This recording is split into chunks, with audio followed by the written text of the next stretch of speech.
اللہ من الشیطان الرجیم بسم اللہ الرحمن الرحیم سبحان اللہ والحمد للہ ولا الہ الا اللہ واللہ اکبر ولا حول ولا قوة الا باللہ العلی العظیم اللہم صلی علی سیدنا محمد وعلی آل سیدنا محمد وبارک وسلم وصلی علی جمیع الانبیاء والمرسلین۔ السلام علیکم ورحمۃ اللہ وبرکاتہ۔ اچھا جی، سورۃ النساء آیت نمبر 176، یہ آخری آیت ہے سورۃ النساء کی، اور بیسیکلی یہ آیت وراثت سے متعلق ہے، اور وراثت بھی اس کی کہ جس کا نہ تو اولاد ہو اور نہ ہی جس کے ماں باپ ہوں، یعنی یا تو اس کی اولاد ہوئی نہیں یا ہو کے فوت ہو گئی اور اس کے ماں باپ بھی فوت ہو گئے ہوں۔ یہ اس کے بارے میں ہے جس کو کہتے ہیں کلالہ۔ یہ اعوذ باللہ من الشیطان الرجیم بسم اللہ الرحمن الرحیم۔ یستفتونک قل اللہ یفتیکم فی الکلالہ۔ یستفتونک،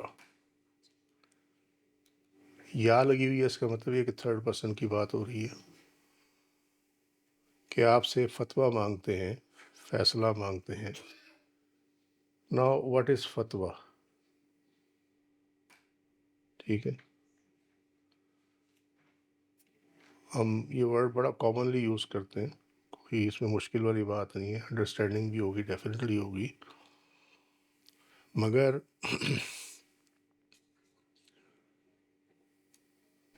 فتویٰ میں اور لیگل ورڈکٹ میں فرق ہے۔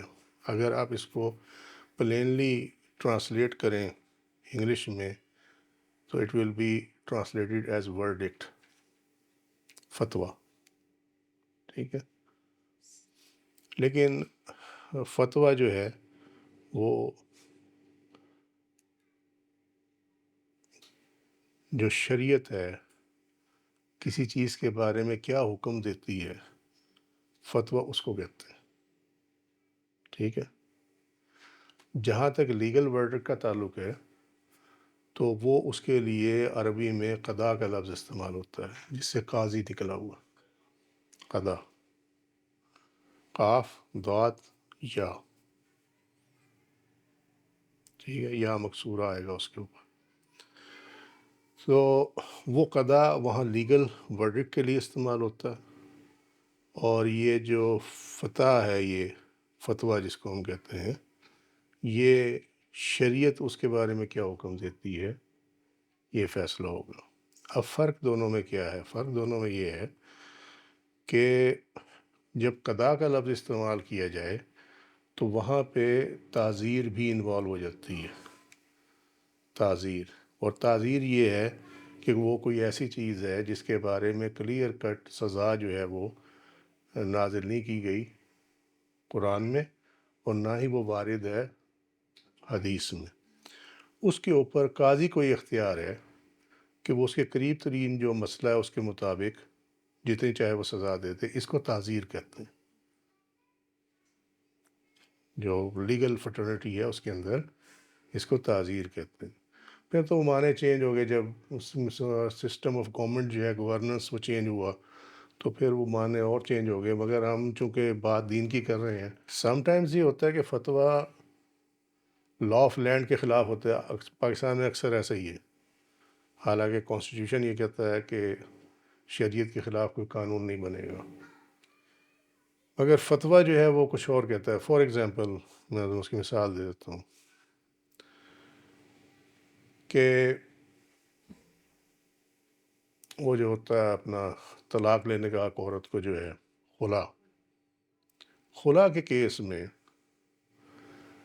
اگر خاوند موجود نہ ہو تو جو ہمارا لا آف لینڈ ہے وہ یہ کہتا ہے کہ اگر ریزنیبل ٹائم دیا گیا ہے اور بھیجے گئے ہیں، وہ سمنز بھیجے گئے ہیں اور وہ پھر بھی نہیں آیا، تو اس صورت میں کورٹ جو ہے وہ اس کا نکاح ختم کر دیتی ہے اپنے طور پہ ہی۔ مگر جب خلا کے لیے فتویٰ دیا جائے گا تو فتویٰ یہ کہتا ہے کہ جب تک خامند موجود نہ ہو تب تک خلا نہیں ہو سکتی. یہ دونوں ڈیفرنٹ چیزیں ہیں. اب اس کی وجہ کیا ہے؟ اس کی وجہ یہ کہ ہو سکتا ہے کہ جو لڑکی والوں نے جو اپلیکیشن فائل کی ہے فیملی کورٹ کے اندر اس میں انہوں نے غلط پرٹیکولرز دیے ہوں خامند کے، اس کا ایڈریس غلط دے دیا ہو، سمجھے؟ اب وہ سمن تو جائیں گے وہاں، وہ ہوگا ہی نہیں، وہ اٹینڈ ہی نہیں ہوگا، سمن اٹینڈ نہیں ہوگا، ریزنیبل ٹائم گزر جائے گا، قانون میں لکھا ہے کہ وہ گزر جائے تو کورٹ جو ہے وہ اس کا اختیار ہے کہ اگر وہ کینسل کر دے اس کو نکاح کو. ٹھیک ہے. سو دس از دا ڈفرنس. فتویٰ جو ہے وہ جو شریعت حکم دیتی ہے اس کے مطابق ہوتا، لا آف لینڈ کے مطابق نہیں ہوتا یہ. ٹھیک ہے. اور آخرت میں جو فیصلہ ہے وہ شریعت کے مطابق ہے، لا آف لینڈ کے مطابق نہیں ہے. رائٹ. سو وہ جتنے نکاح خلا دیے گئے ہیں اس وہاں پہ کہ جہاں لڑکی والوں نے جان بوجھ کر غلط پرٹیکولرز دیے ہیں اور وہ بندہ نہیں آیا، ٹھیک ہے، اس نے نہیں آنا تھا کیونکہ اس کو ملا ہی نہیں ہے، وہ سمجھ ہی نہیں ملا، وہ نکاح شریعت کے مطابق قائم ہے. اور اگر اس کے بعد عورت نے کہیں اور نکاح کیا ہے تو وہ نکاح پہ نکاح ہے، وہ سارا جو ہے وہ انویلڈ ہے، حرام ہے اگلا سارا معاملہ. So this is the severity of فتویٰ اینڈ ورڈکٹ. کہ اس میں فرق کو سمجھنا. Hopefully I didn't waste your time. یہ بہت ضروری ہے سمجھنا اس چیز کو. سو یہاں لفظ استعمال کیا گیا یستفتونک، ٹھیک ہے، کہ آپ سے فتویٰ مانگتے ہیں. قل اللہ یفتیکم فی الکلالہ، قل کہہ دیجئے اللہ یفتیکم تمہارے لیے فیصلہ، شرعی حکم جاری کرتا ہے فی الکلالہ، کلالہ میں. اب یہ آگے اس کو اگر ملا کے پڑھنا چاہو تب بھی ٹھیک ہے، نہ ملا کے پڑھنا چاہو تو آگے تب بھی ٹھیک ہے. ملا کے پڑھو گے تو یہ پڑھا جائے گا انم رؤ، ٹھیک ہے، انم رون پڑھا جائے گا نا. میں نے وہ لاسٹ اس کا چھوڑ دیا تھا پڑھنا. اور اگر اس کو آپ ملائے بغیر پڑھو گے تو پڑھا جائے گا ان امرؤن، ٹھیک ہے، ان امرؤن حلق لیس لہ ولد ولہ اخت فلہا نصف ما ترک. اچھا جی، اگر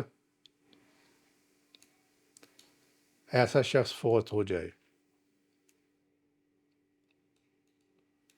یہاں سے لے کر یہاں حلقہ، ٹھیک ہے، یہ تین ورڈ، یہ اور یہ. اگر فوت ہو جائے ایسا شخص، لیسا لہو ولدن، اس ٹائم اس کی، یعنی جب وہ فوت ہوا اس کی کوئی اولاد نہ تھی، ٹھیک ہے، وَلَهُ اختن، اور اس کی بہن موجود ہو، فلاحا نصف ما ترک، تو اس بہن کے لیے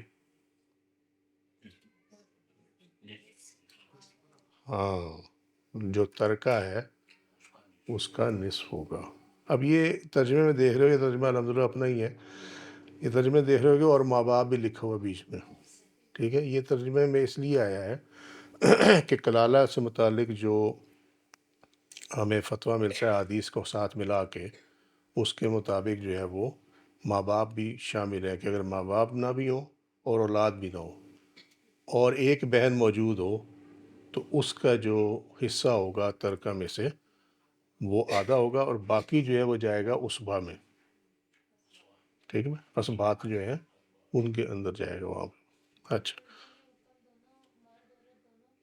ہاں جی، ابھی آگے آ رہا.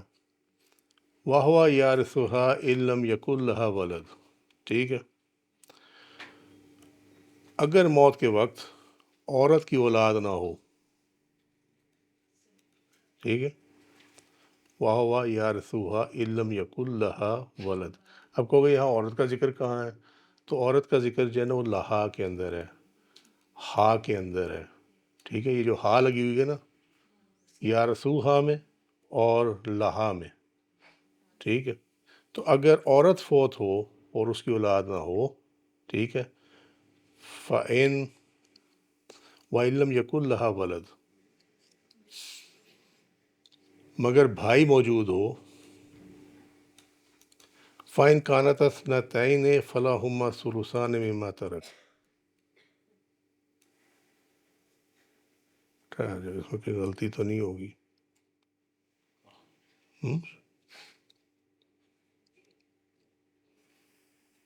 وَهُوَ يَرِثُهَا إِن لَّمْ يَكُن، ہاں ٹھیک ہے، اگر اس کا بھائی موجود ہو، ٹھیک ہے، کہ اس کا یارسوہا، کہ اس کا بھائی موجود ہو، ٹھیک ہے، اور اس کی اولاد نہ ہو، تو پھر کیا ہوگا؟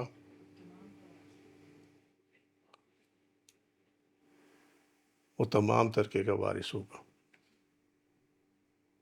یارسوہا، پھر وہ پورے ترکے کا مالک ہوگا، ہوا اگر ہو مرد موجود، ٹھیک ہے، اور وہ مرد کون سا ہوگا؟ باپ بھی نہیں ہوگا، بیٹا بھی نہیں ہوگا، تو پیچھے کیا بچا؟ بھائی بچا، ٹھیک ہے، سو اگر بھائی ہو تو یا رسوہا، تو اس کا وہ وارث ہوگا، ان لم یکن لہا ولد، اگر اس کی کوئی اولاد نہ ہو عورت کی، ٹھیک ہے، اور صحیح ہے، سمجھ میں آ گیا کہ نہیں آ گیا؟ اب پتہ چلا مرد کہاں ہے اس میں، وہ یہاں ہے، ٹھیک ہے، اور وہ مکمل وارث کہاں سے ہوگا؟ یا رسوہا میں، یہ ہا جو ہے وہ عورت کے لیے اس کے اندر، ٹھیک ہے، سو یا رسوہا کہ اس کا مکمل وارث ہوگا، اس کا وارث ہوگا، وارث سے مطلب یہ ہے کہ وارث جب کہا کہ وارث ہوگا تو اس کا مطلب پورے کا وارث ہوگا، ان لم یکن لہا ولد، اگر اس کی اولاد نہ ہو، ٹھیک ہے، اگر مرد فوت ہوا، نہ اس کے ماں باپ ہیں نہ اس کی اولاد ہے، مگر ایک بہن ہے، تو اس کو پورے ترکے میں سے آدھا ملے گا۔ اگر عورت فوت ہوئی ہے، ماں باپ بھی نہیں ہے اس کے اور اس کی اولاد بھی نہیں ہے، مگر بھائی ہے، تو پھر سارا جو اس کو پورا ترکہ جو ہے بھائی کو مل جائے گا، اگر وہ ایک ہے، ٹھیک ہے، فَإِن كَانَتَا اثْنَتَيْنِ فَلَهُمَا الثُّلُثَانِ مِمَّا تَرَكَ، تو اگر کلالہ مرد کی دو بہنیں ہوں تو ان کے لیے مجموعی طور پر 2/3 ہوگا، الثُّلُثَانِ مِمَّا تَرَكَ، ٹھیک ہے، فَإِن كَانَتَا اثْنَتَيْنِ، یہ دو کے لیے استعمال ہوتا ہے، اگر دو عورتیں ہوں یعنی دو بہنیں ہوں، ٹھیک ہے، اگر دو بہنیں ہوں، فَإِن كَانَتَا، تو اگر اب یہ یہاں پہ جو یہ کانتا میں الف لگا ہوا ہے نا، ٹھیک ہے، یہ بھی ڈویل کا صیغہ ہے، اثنتین دو عورتیں، ٹھیک ہے، فلاہما، یہ ہما بھی ڈویل کا صیغہ ہے، الثلثانی یہ بھی ڈویل کا صیغہ ہے، مما ترک، ٹھیک ہے، یعنی ان کو 2/3 حصہ جو ہے 2/3 حصہ ان دو عورتوں کو، دو بہنوں کو ملے گا، ٹھیک ہے، وَإِن كَانُوا إِخْوَاتًا رِجَالًا وَنِسَاءً فَلِلذَّكَرِ مِثْلُ حَظِّ الْأُنثَيَيْنِ، اور اگر بہن اور بھائی دونوں ہوں، ٹھیک ہے، تو پھر وہی پرانا اصول چلے گا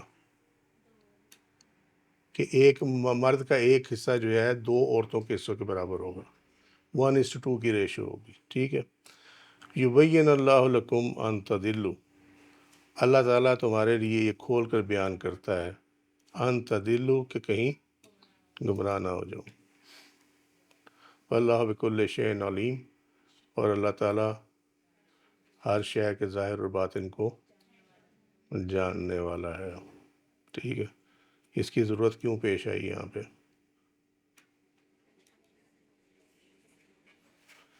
کیوں پیش آئی اس کی ضرورت؟ یعنی فرض کریں کوئی ایسی بہن ہے، اس کا بھائی فوت ہو گیا ہے، جو قریب تھے اس ٹائم اس مرد کے جو فوت ہونے والا تھا ان کو پتہ تھا اس کی بہن کہاں ہے، ٹھیک ہے، وہ چھپا کے انہوں نے اطلاع بھی نہ دی، اور جو اس کا ترکہ تھا وہ اسبات میں آ کے وہ ترکہ سارا جو ہے انہوں نے ہڑپ کر لیا۔ تو اللہ تعالیٰ جانتا ہے تم لوگوں نے کیا کیا۔ تو یہ جو علیم کی صفت ہے نا، یہ یہاں اس لیے ہے کہ تم لوگوں کے سامنے چاہے بے ایمانی کرو، چھپ کر کرو، ظاہراً کرو، دل سے کرو، اللہ سبحانہ تعالیٰ جانتا ہے، وہ پھر حساب لے بھی لے گا، ٹھیک ہے یا نہیں؟ ہاں، یہی تو بولے ہوئے سارے کے سارے کہ اللہ تعالیٰ ظاہر اور باطن کو جاننے والا ہے۔ کہیں اگر یہ یاد رہ جائے تو انسان کے بچے نہ بن جائیں سب۔ کلالہ کا معنی کیا ہے؟ حضرت ابوبکر صدیق رضی اللہ عنہ نے فرمایا کہ جس کا باپ ہو یا نہ بیٹا ہو اس کو کلالہ کہا جاتا۔ حضرت عمر نے فرمایا کہ مجھے اللہ سے حیا آتی ہے کہ ابوبکر کی کسی بات کا رد کروں، ٹھیک ہے۔ جب حضرت ابن عباس رضی اللہ عنہ سے کلالہ کے متعلق پوچھا گیا تو انہوں نے بھی وہی تعریف کی جو حضرت ابوبکر صدیق رضی اللہ عنہ کی تھی۔ اس وجہ سے یہ یہاں پہ یہ چیز آئی ہوئی ہے، ٹھیک ہے، تعریف جو کی گئی ہے اس کی وجہ سے۔ یہ آیت حضرت جابر بن عبداللہ کے سوال کے جواب میں نازل ہوئی۔ یہ حضرت جابر بن عبداللہ رضی اللہ عنہ جو ہے جب بیمار تھے تو اس ٹائم ان کے نہ ماں باپ تھے نہ ان کی اولاد تھی، صرف 2 بہنیں تھیں ان کی، غالباً جہاں تک مجھے یاد پڑتا۔ تو وہ نبی کریم صلی اللہ علیہ وسلم جب گئے، حضرت ابوبکر صدیق ساتھ تھے، عیادت کے لیے گئے، تو اس ٹائم وہ غشی کے عالم میں تھے حضرت جابر رضی اللہ عنہ۔ تو آپ صلی اللہ علیہ وسلم نے پانی منگوا کے وضو کیا، اس کے بعد جو بچا ہوا پانی تھا وہ آپ نے چھڑک دیا حضرت جابر رضی اللہ عنہ کے چہرے پہ۔ تو انہیں ذرا ہوش آیا تو انہوں نے پھر یہ سوال پوچھا کہ اگر میں فوت ہو جاؤں تو پھر اس کا کیا بنے گا جو میں پیچھے چھوڑ جاؤں گا، ٹھیک ہے۔ تو نبی کریم صلی اللہ علیہ وسلم خاموش رہے یہاں تک کہ یہ آیت جو ہے 176 یہ والی یہ نازل ہوئی، ٹھیک ہے۔ اور یہ صحیح مسلم کتاب الفرائض چیپٹر 2 میراث الکلالہ حدیث کا نمبر 1616 اور پرانی ترکیب میں اس کا نمبر 4145 ہے۔ کلالہ کی اہمیت کیا ہے؟ اہمیت یہ ہے کہ حضرت عمر بن خطاب رضی اللہ عنہ نے فرمایا جمعہ کے خطبہ میں کہ انہوں نے پہلے نبی کریم صلی اللہ علیہ وسلم کا ذکر کیا، پھر حضرت ابوبکر صدیق رضی اللہ عنہ کا ذکر کیا، بعد میں کہا میں اپنے بات کو ایسی چیز نہیں چھوڑ رہا جو میرے ہاں کلالہ سے زیادہ اہم ہے۔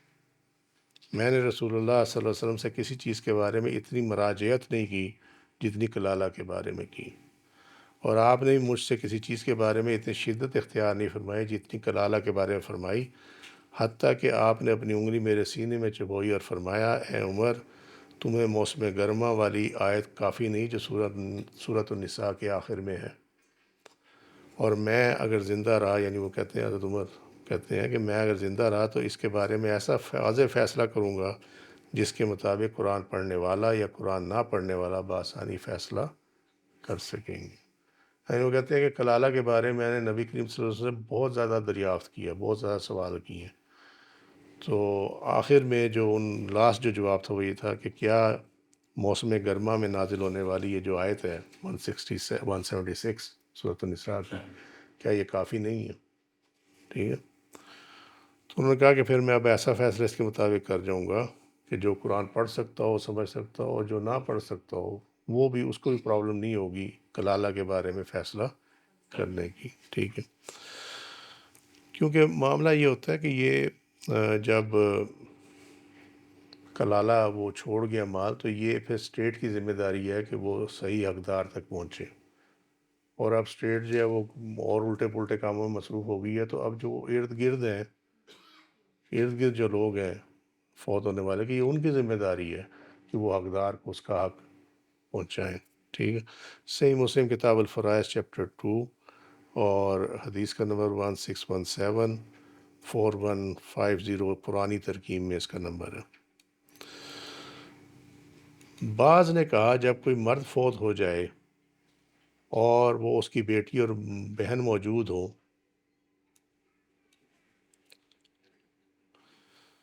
تو بہن کو ترکے میں سے کچھ نہیں ملے گا، کیونکہ بیٹی اولاد ہے، جیسا کہ اللہ تعالیٰ نے فرمایا یہ والی ہے۔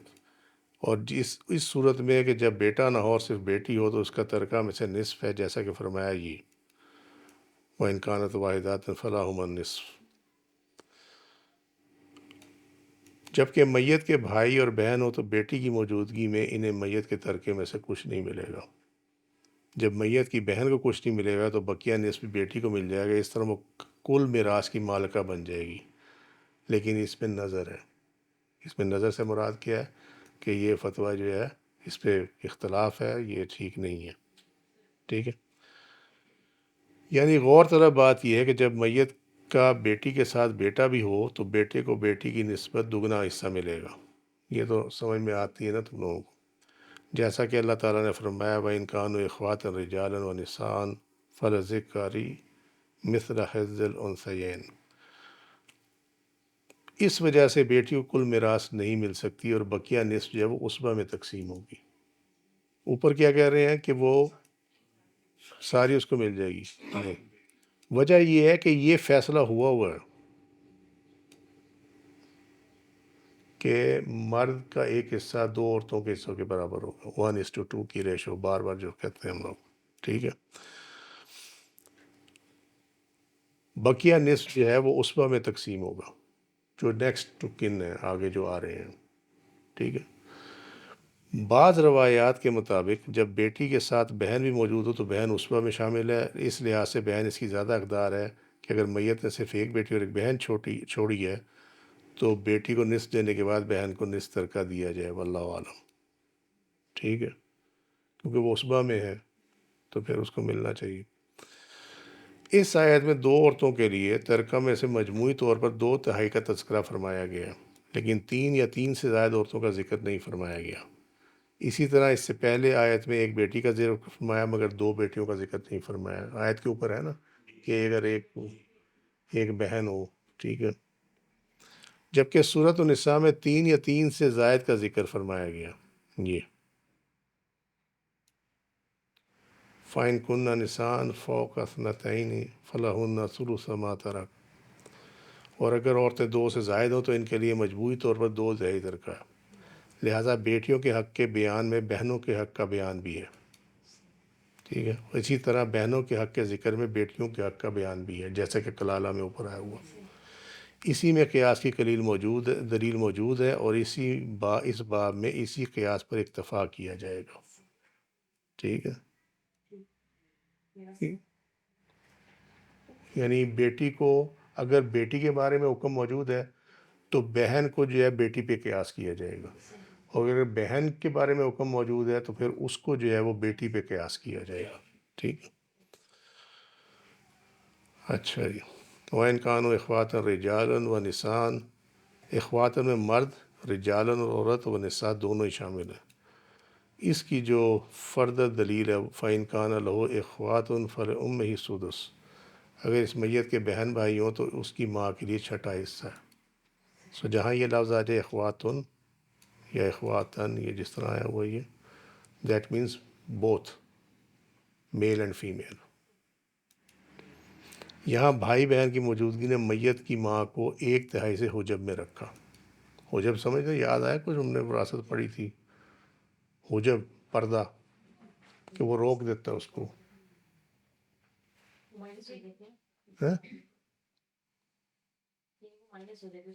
ہاں اس کا جو ہے وہ آڑ آ جاتی ہے، وہ اس کو لینے، یہ اس کی موجودگی اس کو لینے نہیں دیتی، اور ان کی موجودگی جو ہے ماں کے حصے کو 1/3 سے 1/6 پہ لے جاتی ہے، ٹھیک ہے۔ یبین اللہ لکم ان تضلوا، واضح اس لیے کیا کہ کہیں وراثت کی تقسیم کے وقت گمراہ نہ ہو جاؤ اور زیادتی کر بیٹھو۔ اس معاملے میں خطا کرنا یا خطا ہو جانا دونوں برابر ہیں، وراثت کے معاملے میں،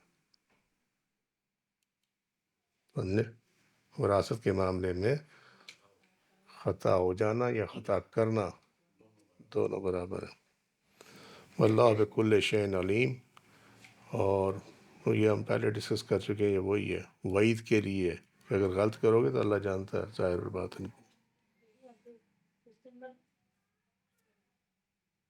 اللہ تعالیٰ نے بیان کر دیا تو پھر لوگ تو اپنی زندگی میں تقسیم کر دیتے ہیں، تو صحیح نہیں ہے کیا کہ جب کوئی کہے کہ میں اس کو دے دوں سارا، ایک بیٹی کو ایک دے دوں۔ دیکھو پہلی تو بات یہ ہے کہ وراثت وہاں پہ ایکٹیویٹ ہوتی ہے جب ڈیتھ ہو جائے، ٹھیک ہے، یعنی اگر باپ کی وراثت تقسیم ہونی ہے تو وہ اس ٹائم تقسیم ہوگی جب باپ فوت ہو جائے۔ باپ کی زندگی میں اگر باپ چاہے تقسیم کرنا تو وہ اس کی اپنی مرضی ہے، شریعت اس کو مجبور نہیں کرتی کہ وہ اپنی زندگی میں تقسیم کرے۔ جیسا وہ کر دے گا۔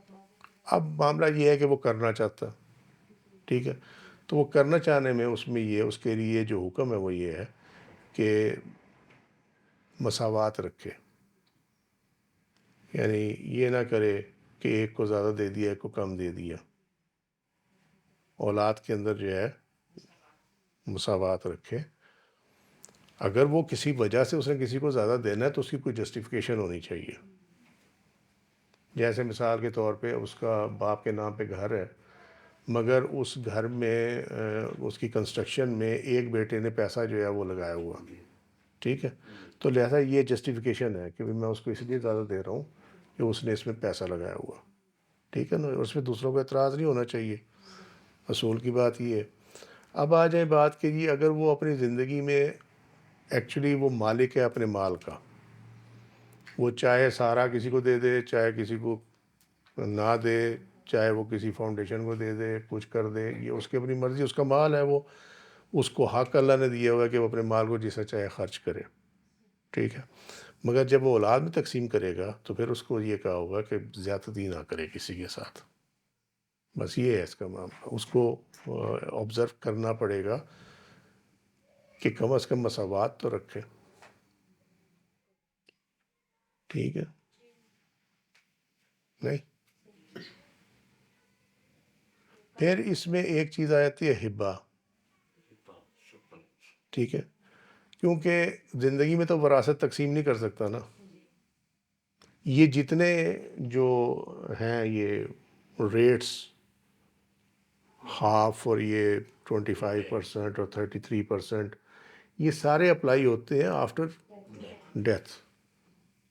زندگی میں وہ ہبہ کر سکتا ہے، وہ وراثت تقسیم نہیں کر سکتا، سمجھے، اور ہبہ کرنا یعنی گفٹ کرنا ہے، تو گفٹ کرنے میں بھی وہ مساوات کا خیال رکھے تاکہ اولاد کے اندر جو ان کے دلوں میں کوئی ایسی چیز نہ پیدا ہو، ٹھیک ہے، اختیار اس کو ضرور دیا لیکن اس کے لیے جو ہے نا وہ عقل مندی یہ ہے کہ سب کے ساتھ برابری کا سلوک کرے۔ ہاں کسی کا جائز بنتا ہے حصہ دینا، زیادہ اس کو زیادہ ہبہ کرنا بنتا ہے تو ٹھیک ہے، وہ جسٹیفائی، جیسا بھی مثال دی مکان کی کہ مکان میں اس نے خرچہ کیا ہوا تھا، ٹھیک، بات ختم ہوگی، سمجھے بات۔ سو یہ یاد رکھنا وراثت اپلائی ہی ڈیتھ کے بعد ہوتی ہے، اس سے پہلے یہ ہبہ ہے، گفٹ ہے اس سے پہلے، کہ وراثت میں تو ہے 1:2 کی ریشو، ٹھیک ہے۔ تمہیں یہ سوال کرنا چاہیے تھا کہ وراثت میں تو لڑکیوں کا حصہ جو ہے نصف ہے لڑکے سے، یہی ہوا نا، ٹھیک ہے، تو اگر ہبہ ہو تو کیا بنے گا؟ نہیں یہ نہیں بنے گا، یہی تو سوال ہے اس میں، ہبہ میں برابر جائے گا، مساوات کا بار بار کہہ تو رہا ہوں تمہیں کہ مساوات کا خیال رکھیں، اس میں بیٹیوں کو فائدہ ہے، سمجھے، یہ بیوقوف ہے جو کہتے ہیں وہ جی وہ جی ہمارا اس میں اتنا حصہ بنتا ہے وہ اس کے مطابق کیلکولیٹ کر لیتے ہیں، نہ نہ، وہ ہبہ میں وہ دے دیں، وہ کہے جی یہ 4 مکان ہیں میرے، 2 بیٹیاں 2 بیٹے ہیں، ایک مکان میں نے چاروں کو دے دیا، بات ختم ہو، ہاں محروم کر جائے تو حساب بھی دے گا جا کے، سمجھے، وہ حساب دے گا۔ حکم یہ ہے کہ تقسیم جو ہوگی وہ ہوگی وراثت کی جو اللہ کا حکم ہے اس کے مطابق، اس کے بعد بہن اس کو واپس کر دے، یہ اس کا اختیار ہے، کیونکہ وہ اس ٹائم اس مال کی مالک ہوگی، تو اس کے اختیار ہے جس طرح مرضی وہ اس کو خرچ کرے، دیکھو وراثت کے معاملے میں نے تمہیں اشارتاً بات کی تھی واللہ بکل شیء علیم کیوں ہے یہاں پہ، سمجھے؟ جب ان کی نیت ہی یہ ہو کہ بہنوں سے ہم معاف کرا لیں گے تو کیا یہ نیت اللہ کے علم سے باہر ہے؟ نہیں. تو اس کا مطلب یہ ہوا کہ ان کا دینے کی نیت ہی نہیں ہے. سمجھے بات؟ جو وہ نیت، اب جس طرح یہ مہر ہے، وہ کہتے ہیں جاتے ہی معاف کروا لینا. اس کا مطلب کیا ہوا؟ اس کا مطلب یہ ہے کہ اس کی دینے کی نیت ہی نہیں ہے. اس لیے وراثت کے قانون میں یہ بات بنیادی ہے کہ وراثت تقسیم ہوگی، اس کے بعد جب سارے اپنے اپنے مال کے مالک ہو جائیں گے، وہ چاہے تو لوٹا دے، بات ختم ہوگی. لیکن تقسیم ہوگی، یہ یاد رکھنا. یہ جو کرتے ہیں نا کورٹ میں جا کے، وہ جی حق میں بیان دے دیا، یہ غیر شرعی ہے. ہمیں کہیں یہ نہیں ملتی. مہر کے معاملے میں تو ہمیں حکم ملتا ہے کہ وہ خوشی سے معاف کر دے، وراثت کے معاملے میں ہمیں کہیں نہیں ملتا. تو وہ پہلے تقسیم ہوگی، جو ورثہ ہیں ان کو ان کا حق ملے گا، چاہے وہ کیش ہو، چاہے وہ پراپرٹی ہو، کچھ بھی ہو. پھر اگر وہ کسی کو وہ دینا چاہیں وہ دے دیں، اس میں تو کوئی مسئلہ نہیں. ٹھیک ہو گئی بات یا نہیں؟ فیملی کے اندر پریشر اور چیزیں ہوتی ہیں، مجبور ہو کے وہ دے دیتی ہیں، مجبور. ہاں تو پھر وہ فیملی کے ساتھ، فیملی پہ جو گرز پڑ رہے ہوں گے پھر تم بھی لے لینا. یہی ہوتا ہے نا. آخرت میں تو وہ پوچھا جائے گا کدھر ہے بھائی یہ جو وراثت ہے، یہ کدھر گئی؟ وہ جی وہ فیملی نے مجبور کیا تھا. پھر وہ ان کو بھی ڈنڈے پڑ رہے ہیں، تم بھی کھا لو پھر. واللہ عالم. اس پہ کوئی لحاظ نہیں ہے. یہ معاملہ بڑا نازک ہے، لیکن ہمارے ہاں جو نازک معاملے ہیں ان کو اتنا ہی بیڑا غرق کیا جاتا ہے ان کے معاملے میں. اللہ تعالیٰ رحم فرمائے. بس دیکھو، عورت کا حصہ مرد کے مقابلے میں کم ہونے کی وجہ جو ہے نا وہ یہی ہے کہ وہ بیاہ کے کہیں جائے گی، ٹھیک ہے، تو وہاں وہ ذمہ دار ہے خامد اس کا، اس لیے اس کو کم دیا جاتا ہے. اور دوسری بات یہ ہے کہ جو نارملی یہ ہے کہ بریڈ ارننگ جو ہے وہ ذمہ داری ہے مرد کی، جو کمانا ہے اہل خانہ کے لیے اور خاندان کے لیے. تو اس کو زیادہ وسائل کی ضرورت ہے تاکہ وہ کاروبار کر سکے یا کچھ ایسی چیز کر سکے جو بھی وہ کرنا چاہے. یہ دو بنیادی ریزنز ہیں جس کی وجہ سے عورت کا حصہ ہاف رکھا گیا، کہ وہ یا ہاف یہاں سے لے لے، اور جب وہ ادھر جائے گی اپنے خامند کے گھر میں تو وہاں اس کو ہر چیز، اس کا نان نفقہ اللہ نے ادھر سے اس کے لیے بندوبست کیا ہوا، لہٰذا اس کو اتنے کی ضرورت نہیں پڑے گی جتنی ضرورت جو ہے وہ پیچھے لڑکے کو پڑے گی امور خاندان چلانے کے لیے. ٹھیک ہے. سو یہ اس کے پیچھے لاجک ہے. تعویلات صوفیہ آیت نمبر 176. پھر اہل فنا کی اخبار کے بعد، یعنی خبر کی جمع اخبار کے بعد، اہل بقا سے متعلق فیصلے کی خبر اس آیت میں عطا فرمائی. اب بندہ کہے گیا ہے یہ کلالہ کی آیت، تو اس میں جو ہے اہل بقا سے متعلق فیصلہ کیسے آ گیا؟ ٹھیک ہے.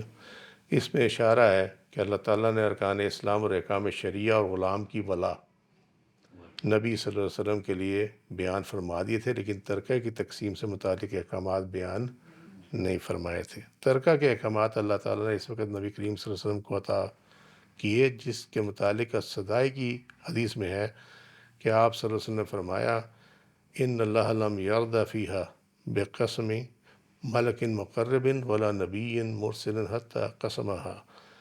بے شک ترکہ کے معاملے میں اللہ تعالیٰ کسی مقرب فرشتہ اور نبی مرسل کے فقط عہد سے راضی نہیں ہوتا جب تک کہ وہ تقسیم نہ کر دے. ہم نے یعنی جو نعمت دے کر بھیجی گئی ہے فرشتے کو، اب فرشتہ کہے جی میں دے دوں گا، تو اللہ تعالیٰ اس پہ، اللہ تعالیٰ کے نزدیک وہ کام نہیں ہوا جب تک فرشتہ جو تقسیم نہ کر دے. اور نبی مرسل کی جو یہاں مثال دی گئی ہے وہ یہ دی گئی ہے کہ انسانیت میں سب سے اوپر کا درجہ انبیاء کا ہی ہے نا. ٹھیک ہے.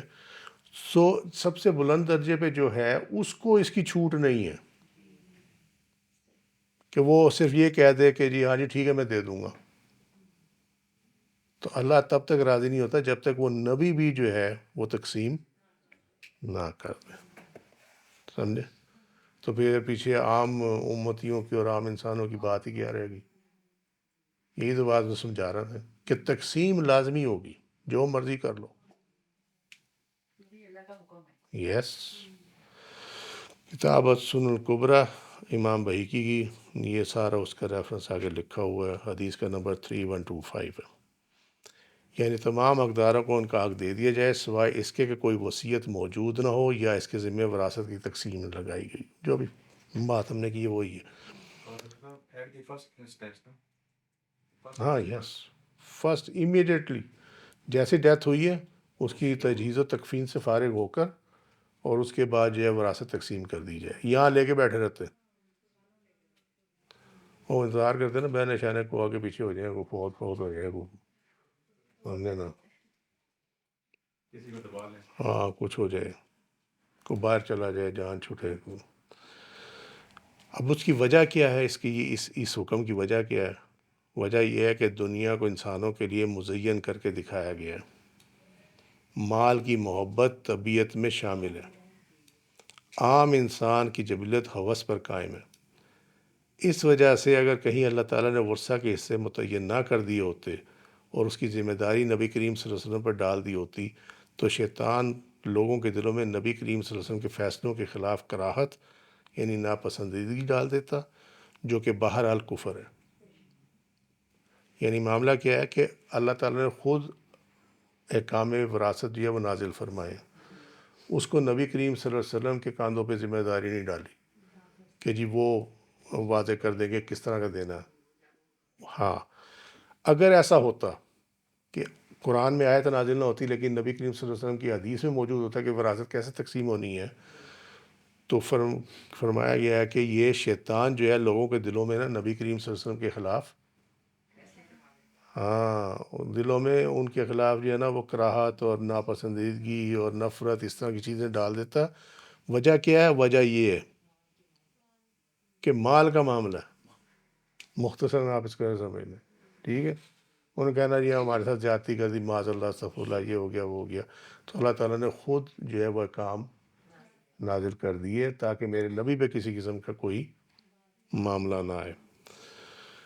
اور اگر وہ آتا لوگوں کے دلوں میں تو لوگ کافر ہو جاتے، کیونکہ نبی کریم صلی اللہ علیہ وسلم نے فرمایا لا یؤمن عبد حتی اکون احب الیہ من اہلہ ومالہ والناس اجمعین.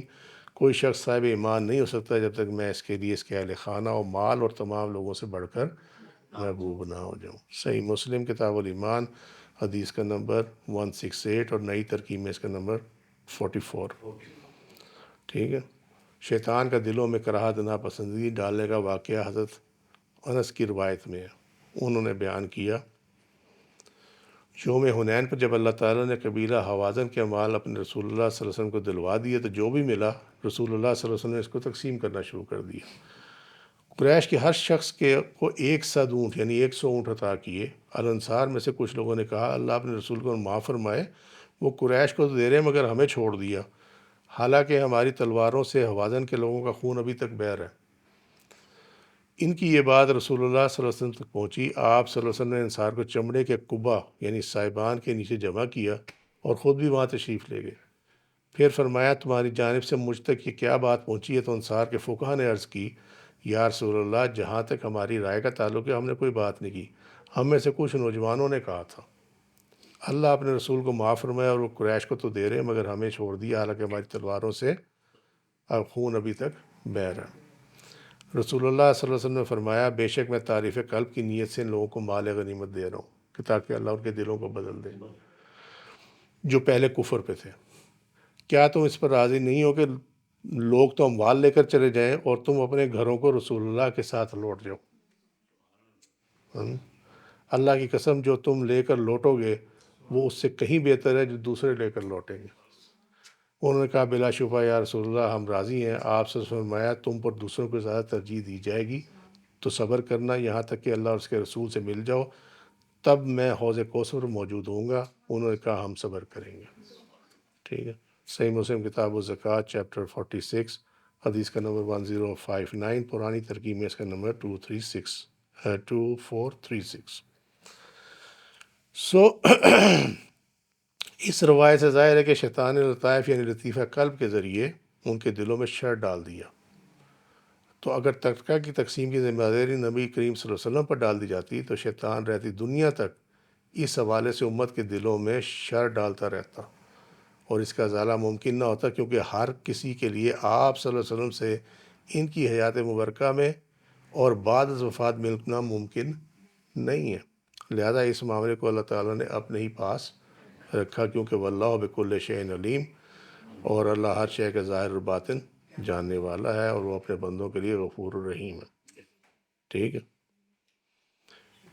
پھر آگے یہ جو آیت آ گئی، اپنا فضل فرماتے ہوئے آیت کے جملے میں میراث میں حصوں کو مکمل فرمایا تاکہ ذوی الارحام میں کوئی جھگڑا نہ ہو، اور عورتوں پر میراث میں سے حصہ مقرر فرما کر ان پر رحمت فرمائی، کیونکہ عام طور پر وہ کمانے سے عاجز ہوتی ہیں، اور دین میں مرد کی عورت پر فضیلت کا اظہار فرمایا۔ وراثت کے معاملات کو کھول کر بیان فرما دیا تاکہ وہ نبی صلی اللہ علیہ وسلم سے بدظن ہو کر گمراہ نہ ہو جائیں، کیونکہ اللہ تعالیٰ ہر شے کے ظاہر و باطن کو جاننے والا ہے۔ الحمدللہ سورۃ النساء یہاں مکمل ہوئی۔ یہ جو استفاضہ لیا گیا ہے وہ تاویلات اہل سنہ، تفسیر الماتریدی، امام ابو منصور محمد بن محمود الماتریدی، ان کا انتقال 333 ہجری میں ہوا۔ یہ جز 3 صفحات 404 سے لے کر 434 تک، دارالکتب علمیہ بیروت لبنان نے اس کو 1971 میں پبلش کیا۔ اور جو دوسری ہے وہ تاویلات النجمیہ جو صوفی ہم نے کیا، یہ امام احمد بن عمر بن محمد نجم الدین کبریٰ، یہ 618 ہجری میں فوت ہوئے۔ سورۃ النساء جز 2، یہ 224 سے لے کر 244 تک کے پیجز ہیں۔ دارالکتب علمیہ نے بیروت میں اس کو 1971 میں ہی پبلش کیا۔ ٹھیک ہے، وما علینا الا البلاغ والرسول اعلم بالصواب۔ سبحانک اللہم وبحمدک، اشہد ان لا الہ الا انت، استغفرک واتوب الیک، عملت سوءا وظلمت نفسی فاغفر لی فانہ لا یغفر الذنوب الا انت، سبحان ربک رب العزۃ عما یصفون وسلام علی المرسلین والحمد للہ رب العالمین۔ السلام علیکم ورحمۃ اللہ وبرکاتہ۔